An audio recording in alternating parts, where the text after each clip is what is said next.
মৃত ব্যক্তিকে স্বপ্ন দেখলে একটি ভুল কখনো করবেন না। আমরা অনেক সময় মৃত ব্যক্তিকে স্বপ্ন দেখি।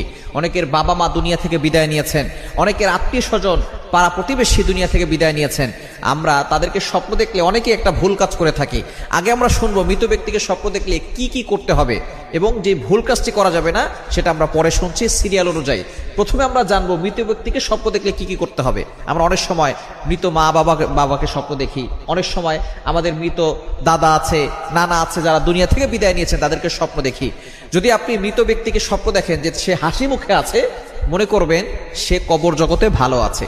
আর যদি দেখেন যে মৃত ব্যক্তি সে খুব কষ্টে আছে, কান্না করছে অথবা ভয়ঙ্কর কোনো জায়গায় রয়েছে, তাহলে মনে করবেন সে খুব কষ্টে আছে। যদি আপনি এই স্বপ্ন দেখেন যে সে কষ্টে আছে, তাহলে আপনি তার জন্য সদাকা করবেন, যতটুকু পারেন দান করবেন।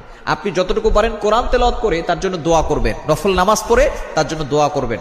কারণ যারা দুনিয়া থেকে বিদায় নেয় তারা চাতক পাখির মতো তাকিয়ে থাকে কখন আমাদের জন্য একটু দোয়া করা হবে।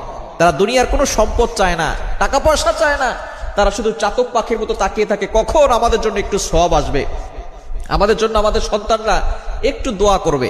এজন্য সন্তান যারা আছে, পিতামাতা মারা গেলে এবং কোনো দাদা দাদি নাতি যদি এমন থাকে যে সে বড় আলেম হয়েছে অথবা সে কোরআন শরীফ পড়তে জানে, সে তার দাদা দাদির জন্য দোয়া করবে, সদাকা করবে, এরপরে কোরআন তেলাওয়াত করে দোয়া করবে, নফল নামাজ পড়ে দোয়া করবে। তবে আমরা একটা ভুল কাজ করে থাকি, সেটা হচ্ছে মৃত ব্যক্তিকে স্বপ্ন দেখলে মিলাদ পড়ায়, বাসার ভিতরে মিলাদ পড়ায়, বিশাল বড় অনুষ্ঠান করে, টাকা পয়সা না থাকলেও ধার করে ঋণ করে সুদে টাকা এনে তারপরে মিলাদ পড়ায় দেয়। খবরদার, এটা কখনো করবেন না।